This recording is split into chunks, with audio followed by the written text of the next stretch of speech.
हर हर महादेव। आप सभी को सावन मास की ढेरों शुभकामनाएं। प्रिय भक्तों, सावन का जो महीना होता है मर्यादा एवं यह भक्ति का महीना होता है, भक्ति का माह होता है। सावन के पूरे महीने पर भगवान भोलेनाथ जी का नियंत्रण माना जाता है। कालों के भी काल कहे जाने वाले महाकाल शिव शंभू को सावन का महीना बहुत ही खूबसूरत लगता है। इस समय सूखे पड़े बंजर सूखे पड़े बाग खिलखिला उठते हैं, चारों ओर हरियाली ही हरियाली दिखाई होती है। सावन का महीना लड्डू गोपाल श्री कृष्ण को अति प्रिय है।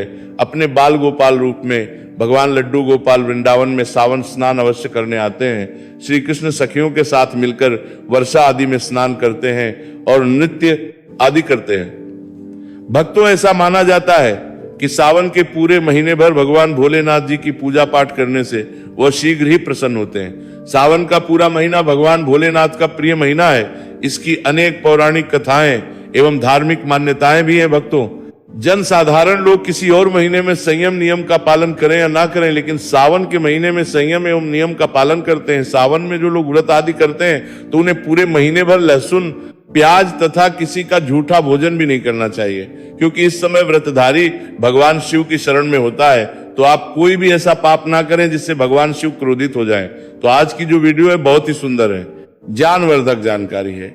इस वीडियो को अपने फायदे के लिए जरूर पूरा देखना है, क्योंकि अधूरा ज्ञान हमेशा अधूरा फल ही देगा और भगवान शिव का भी माना जाएगा। इसलिए सावन के शुभ अवसर पर वीडियो को अंत तक जरूर देखें और कमेंट में अपनी राशि जरूर डाल दीजिए। यदि हमारे पास कोई उपाय होगा तो वह आकर हम आपके कमेंट के रिप्लाई में जरूर बताएंगे। सावन के महीने की विशेष महत्व कुछ इस प्रकार से है। भक्तों, सावन के महीने में ही समुद्र मंथन हुआ था। सावन के महीने में ही माता लक्ष्मी उत्पन्न हुई थी और माता लक्ष्मी को धन की देवी का दर्जा सावन के महीने में ही प्राप्त हुआ था। सावन के में ही भगवान भोलेनाथ भूलोक पर आ जाते हैं और भूलोक पर जिनके घर पर यथावत शिवलिंग रखा हुआ होता है तो उनके घर में भगवान आश के रूप में जरूर आते हैं। भक्तों, इस माह में भगवान विष्णु योग निद्रा में चले जाते हैं तो सृष्टि का जो भार होता है वो भगवान भोलेनाथ संभालते हैं। तो आज की जो वीडियो का विषय है बहुत ही सुंदर है कि इस वृक्ष पर बांधे 2 जोड़ा हरी चूड़ी, आपकी हर इच्छा शीघ्र ही पूर्ण होगी। और इस वृक्ष पर सावन में अगर हरी चूड़ी बांधते हैं तो आपकी सभी मनोकामना शीघ्र ही पूर्ण होगी और आपका आने वाला समय भी सुगमता पूर्वक से गुजरेगा। और कैसे भी आपके जीवन में जो परेशानी चल रही हो वह परेशानी भी समाप्त हो जाएगी। अच्छी चूड़ी सभी समुदाय के लोग पहनते हैं, हिंदू, मुस्लिम, सिख, ईसाई सभी लोग अपने हाथों में चूड़ियां अवश्य धारण करते हैं। कोई इसे बैंगल्स बोलता है तो कोई इसे कड़े, कोई इसे चूड़ी आदि बोलता है, लेकिन चूड़ी का महत्व सर्वप्रिय है। देवी देवता को अति आकर्षक करने वाली चूड़ियां मानी जाती है। भक्तों, अगर आप भी भोलेनाथ के सच्चे भक्त हैं तो कमेंट बॉक्स में ओम नमः शिवाय जरूर लिखना। और अगर आप भोलेनाथ से प्यार करते हैं तो एक लाइक जरूर करें। भक्तों, भगवान भोलेनाथ जी को ये 3 वृक्ष अत्यंत प्रिय है और इस वृक्ष की पूजा करने से शिव पूजा करने का ही फल प्राप्त होता है। भक्तों, इस वृक्ष के बारे में शास्त्रों में यह भी कहा जाता है कि मनुष्य जाति के जन्म कल्याण के लिए स्वयं भगवान भोलेनाथ एवं माता पार्वती इन वृक्षों के रूप में भूलोक अवतरित हुए थे, अर्थात भूलोक पर जन्म लिया था। तो आइए इस वीडियो में जानते हैं सावन में हरी चूड़ी का महत्व। भक्तों, हरा रंग सौभाग्य एवं उल्लास का प्रतीक माना जाता है जो मन को शीघ्र ही आनंदित करता है। हरा रंग प्रकृति का वह स्वरूप है, हरा रंग प्रकृति का स्वरूप माना जाता है और माता पार्वती भी प्रकृति है एवं भोलेनाथ को पुरुष माना जाता है। भक्तों, हरे रंग का कुछ इस प्रकार से है जैसे सावन में भगवान शिव जी को चढ़ाए जाने वाले बेलपत्र, धतुरा, भांग एवं ध्रुवा हरे रंग की होती है। भक्तों, प्रकृति निर्माण करने वाले भगवान भोलेनाथ हरे रंग से अति शीघ्र ही प्रसन्न होते हैं। सावन में जो महिला हरे रंग की चूड़ी पहनती है, हरे वस्त्र धारण करती है, उन्हें अखंड सौभाग्य की प्राप्ति होती है। भक्तों, इसलिए कहा जाता है जितनी भी माताएं बहनें हैं उन्हें पूरे सावन के महीने में हरे रंग की चूड़ी पहननी चाहिए, हरे वस्त्र जरूर धारण करने चाहिए। सावन के महीने में जो माताएं बहनें भगवान भोलेनाथ की पूजा करती हैं, शिव पूजा करती है, ऐसी माता बहनों को हरे रंग के वस्त्र धारण करने चाहिए। और भूल कर भी सावन के महीने में नीले और काले वस्त्र किसी भी महिला को कदापि नहीं पहनने चाहिए। ऐसा माना जाता है कि इस रंग के कपड़े पहनने से महिला के पति पर कष्ट आते हैं और उनके पति की आयु कम हो जाती है। तो भक्तों वृक्ष पर किसी भी सावन सोमवार के दिन या सावन में किसी भी समय जरूर बांधे। हरी चूड़ी दुर्भाग्य आपका सौभाग्य में बदल जाएगा। कैसी भी आपके ऊपर परेशानी हो, गरीबी हो, कष्ट हो, कर्ज हो, तकलीफ हो, जीवन में जो परेशानी हो, वो सारी समस्याएं समाप्त हो जाएंगी। भक्तों केवल एक ही सोमवार के दिन अगर आप ये उपाय करते हैं, हरी चूड़ी इस वृक्ष पर बांधते हैं, तो आपके जन्म जन्मांतर की गरीबी भी मिट जाती है और शीघ्र ही आपके एक ही सोमवार के दिन ये उपाय करने से मनोकामना पूर्ण होगी। तो भक्तों वह वृक्ष कौन से हैं, आइए जानते हैं। प्रथम वृक्ष है शमी का वृक्ष। शमी के वृक्ष के बारे में ध्यान से सुनिए। तो शमी का वृक्ष माता पार्वती का एवं भगवान भोलेनाथ जी का मिश्रित स्वरूप कहा जाता है। इसीलिए भक्तों शमी के वृक्ष को उमा महेश्वर वृक्ष भी कहा जाता है। पूरे सावन भर शमी के वृक्ष पर माता पार्वती एवं भगवान भोलेनाथ जी का वास माना जाता है। सावन के महीने गोधूली बेला पर प्रदोष काल के समय अर्थात भक्तों जब ना ही दिन हो और ना ही रात अर्थात संध्या काल के समय, तो इस वृक्ष को संध्या काल के समय में, गोधूली बेला में या फिर प्रदोष समय में इस वृक्ष को छूने से पाप, दोष, कष्ट एवं परेशानी केवल सावन के महीने में छूने मात्र से समाप्त हो जाती है। भक्तों सावन के पवित्र महीने में अगर शमी वृक्ष की जड़ पर कच्चा दूध डाला जाए तो शीघ्र ही प्रसन्न होते हैं एवं माता पार्वती का ढेर सारा आशीर्वाद प्राप्त होता है। भक्तों शमी के वृक्ष का महत्व कुछ इस प्रकार से है। भगवान राम रावण पर आक्रमण करने के पूर्व भगवान राम ने शमी वृक्ष की पूजा की थी और पांडवों ने अपने दिव्य हथियार भी शमी के वृक्ष के नीचे में दबाए थे। शमी का वृक्ष जिस घर में लगा होता है उस घर का कल्याण हो जाता है और उस घर में सभी प्रकार के भौतिक सुख का वास माना जाता है।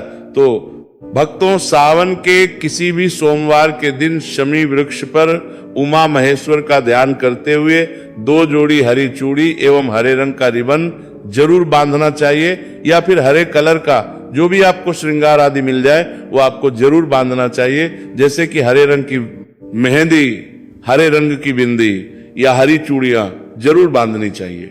भक्तों कैसी भी आपकी मनोकामना हो वह एक ही बार में पूर्ण हो जाएगी, क्योंकि इस खास समय पर यानी सावन के समय में भगवान शिव खास तौर पर वास करने आते हैं। धरती पर के वृक्ष में स्थायी रूप से वास करते हैं। शमी का वृक्ष छूने मात्र से आपकी मनोकामना शीघ्र ही पूर्ण हो जाएगी। पूरे सावन भर अगर शनि के पत्ते भोलेनाथ जी को उनकी पूजा में चढ़ाते हैं तो इससे लक्ष्मी आपके घर में वास करती है। आपके घर में कैसी भी गरीबी हो, दरिद्रता हो, दुहक हो, परेशानी हो, गरीबी हो, बीमारी हो, सब समाप्त हो जाती हैं और पूर्ण रूप से आपके घर में भौतिक सुख करके निवास करने लगते हैं। भक्तों दूसरा वृक्ष धतूरे का वृक्ष भगवान भोलेनाथ के उग्र रूप काल भैरव के अंश से उत्पन्न हुआ है। ऐसी मान्यता है कि शिवलिंग पर धतूरे के पत्ते या पुष्प फल चढ़ने से राहु केतु एवं शनि के कुप्रभाव समाप्त होते हैं। धतूरा के वृक्ष पर सावन के किसी भी सोमवार के दिन अगर 2 जोड़ी हरी चूड़ी बांधे तो शत्रुओं से छुटकारा मिलता है एवं शत्रुओं का सर्वनाश होता है। और भक्तों सावन सोमवार के दिन धतूरा का वृक्ष छूने मात्र से भगवान शिव आपके घर में दौड़े चले आएंगे। भक्तों अगर सावन के किसी भी शनिवार के दिन धतूरा के वृक्ष पर बाबा काल भैरव का ध्यान करते हुए हरी चूड़ी अगर बांधी जाए तो घर से भूत प्रेत बाधाएं सब नष्ट हो जाती हैं, भस्म हो जाती हैं। एवं छोटे से धतूरे की जड़ अगर घर के किसी भी कोने में छुपा दी जाए या घर में जमीन में गाड़ दी जाए तो भूत प्रेत इत्यादि का वास घर में कभी नहीं होता है। घर से सभी बधाई शिव के वास होने से भाग जाती है। भक्तों जो तीसरा वृक्ष है वह है बेल का वृक्ष। अगर भगवान शिव को बेल पत्र ना चढ़ाया जाए तो सावन का व्रत अधूरा माना जाता है और बिना पत्र चढ़ाए ही शिवलिंग पर जल भी व्यर्थ हो जाता है। इसलिए जब भी आप भगवान शिव पर बेल पत्र चढ़ाएं तो 5 बेल पत्रों पर उसके ऊपर में श्री राम अवश्य लिखें। इससे भगवान शिव जल्दी और अत्यंत प्रसन्न हो जाते हैं। भक्तों सावन में बेल वृक्ष छूने से कई तीर्थों का लाभ मिलता है।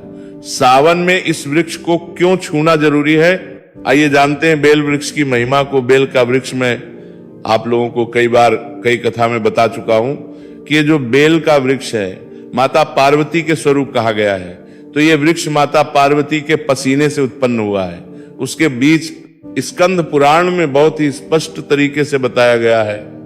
इसके पत्ते में शिव और डाली में पार्वती, जड़ में एवं तन में विष्णु जी स्वयं रहते हैं। संध्या काल में ऐसा माना जाता है कि शिव मंदिर के समीप में जो बेल के वृक्ष है, इसके नीचे में अगर कोई भी व्यक्ति सावन में शाम के समय, वैसे तो इसे डेली जलाना चाहिए, लेकिन अगर सावन के पावन दिनों में शाम के समय अगर भगवान शंकर जी का कोई भी शिव मंदिर है तो उसके किनारे में जो कोई बेल का वृक्ष हो, वहां पर बिल्कुल आप एक घी का दीपक जला दीजिए। इसे बहुत ही उत्तम कहा गया है। वैसे अगर आपका दीपक जलाते हैं तो आपको धन, गुण एवं परम शिव भक्त की प्राप्ति होती है। भक्तों, इस वृक्ष को छूने से पाप तत्काल नष्ट हो जाते हैं। कैसा भी आपके जीवन में पाप हो, दूर हो जाता है। तो आपको करना क्या है? देखिए, जो बेल का वृक्ष है इसे बहुत ही उत्तम कहा गया है। माता लक्ष्मी को भी बेल के वृक्ष का अवतार लेना पड़ा था। एक कथा के अनुसार इसके बारे में एक कथा भी बता दूंगा कि क्यों माता लक्ष्मी को बेल के रूप में बेल के वृक्ष में अवतरित होना पड़ा था। तो आपको सावन पवित्र दिनों में बेल के वृक्ष के नीचे हो सके तो घी का दीपक जरूर जलाए। बहुत ही उत्तम कहा गया है। अन्य वृक्षों को जैसे आपने गंगा जल अर्पित करे, बताशे का भोग लगाएं, लेकिन बेल के वृक्ष के नीचे सावन महीने के हर सोमवार पर एक घी का दीपक जरूर जलाएं बेल के वृक्ष को। माता पार्वती तथा भगवान शंकर का स्वरूप ही कहेंगे। बेल के वृक्ष की जो जड़ होती है, इसके जो मूल भाग होते हैं, इसमें समस्त तीर्थ आकर के निवास करते हैं। इसीलिए सावन में कहा जाता है, जो लोग अगर तीर्थ धाम नहीं जा सकते, तीर्थों के दर्शन नहीं कर पाते, तो ऐसे व्यक्ति बेल वृक्ष के नीचे में 1 महीने तक घी का दीपक जला लेते हैं। तो संपूर्ण जितने भी तीर्थ होते हैं, इसके घूमने का बराबर पुण्य की प्राप्ति होती है। मैं इसलिए सारी जानकारी, गुप्त रहस्य जानकारी बताता हूं, जिससे आप सभी दर्शकों को कल्याण हो, दर्शकों की बिल्कुल ही आध्यात्मिक उन्नति हो। सभी को धन की जरूरत नहीं होती, किसी को पुण्य की जरूरत होती है, कोई आध्यात्मिक उन्नति करना चाहते हैं। इसीलिए इस प्रकार के छोटे छोटे गुण भरे रहस्य जानकारी वीडियो में बता देता हूं। भक्तों, अब करना क्या है? सावन के शुभ मंगल दिनों में इस वृक्ष को छूना है। माता पार्वती से प्रार्थना लगानी है कि हे माता पार्वती, आप ही शक्ति स्वरूपा है, लक्ष्मी है, धन की देवी है, आप ही संसार को चलाने वाली देवी है। इस प्रकार से प्रार्थना करते हुए इस वृक्ष को छूना है और बोलना है, मेरी गरीबी माता मेरी निर्धनता को मिटाए, मेरे जीवन में चल रही परेशानियां, सारी परेशानियों को दूर करे। इस प्रकार प्रार्थना करते हुए आपको एक कपूर और एक लौंग को भी जला देना है। और एक काम जरूर करना है, जलाने के बाद इस वृक्ष को आपको बोलना है कि मैं भोग स्वरूप आपको धतूरे के पत्ते एवं धतूरे के फल समर्पित कर रहा हूं, आप स्वीकार करें। भक्तों, इस वृक्ष की जड़ के नीचे में भी आपको धतूरे के फल एवं पुष्प है तो पुष्प भी रख सकते हैं, फिर पत्ते रख दीजिए। और अब वृक्ष आपको छूना है प्रार्थना करते हुए कि हमारी गरीबी मिटाए, हमारी निर्धनता मिटाए। बिल्कुल ही आपके जीवन में कभी गरीबी नहीं आएगी। और एक प्रार्थना जरूर करना है, किसी की हाय लग गई हो, बद्दुआ लग गई हो, किसी का दोष लगा हो, जिसके कारण हमारी आध्यात्मिक उन्नति नहीं हो पा रही हो, तो आप जो है हाय बद्दुआ एवं किसी का दोष लगा हो, उसे तुरंत दूर नाशनी, राहु केतु का अगर दुष्ट प्रभाव लग रहा हो, नवग्रहों में से कोई नवग्रह हमें पीड़ित कर रहा हो, या फिर कि भी हमारे पूर्वजों द्वारा किसी भी प्रकार का हमें पितृदोष लगा हो, क्योंकि पितृदोष लगने के कारण व्यक्ति की आत्मिक उन्नति भी नहीं हो पाती। तो आप बोलना कि समस्त प्रकार के दोषों को आप दूर करें, अपने अंदर में खींच लीजिए और आप हमें दोष मुक्त कर दीजिए। तो इस प्रकार से आपको ये प्रार्थना करनी है। और एक काम जरूर करना चाहिए आपको, सावन के समय धर्म शास्त्रों में कहा गया है, बहुत सारे लोग भी बताते हैं, हमारे गुरुजी भी कहा करते थे, सावन के दिन अगर बेल के वृक्ष की जड़ में मिश्रित युक्त मिश्री आती है खड़ी खड़ी, आप सभी दर्शकों को जरूर पता होगी, शक्कर टाइप की होती है, तो आपको मिश्री डला हुआ दूध अगर आप इनकी जड़ में डालते हैं तो ऐसा कहा गया है कि ऐसा व्यक्ति कभी निर्धन नहीं होता।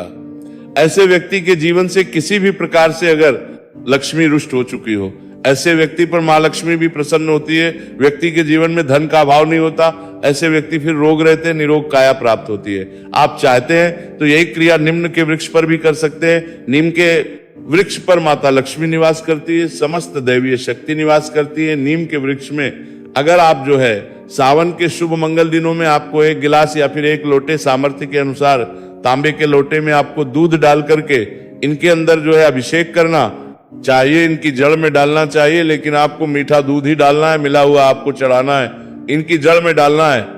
और गरीबी मिटाने की प्रार्थना करनी है। या फिर जिन लोगों पर कर्जे का भार है, वो लोग बोल सकते हैं कि हमारे कर्जे का भार दूर हो, या फिर जीवन में जो किसी भी प्रकार की जो परेशानी है वो परेशानी भी बोल देना। वो परेशानी तत्काल ये वृक्ष समाप्त करते हैं और आपको इसे छू करके आ जाना है। भक्तों, सावन में आप इन वृक्षों को जरूर छुए, आपका कायाकल्प हो जाएगा।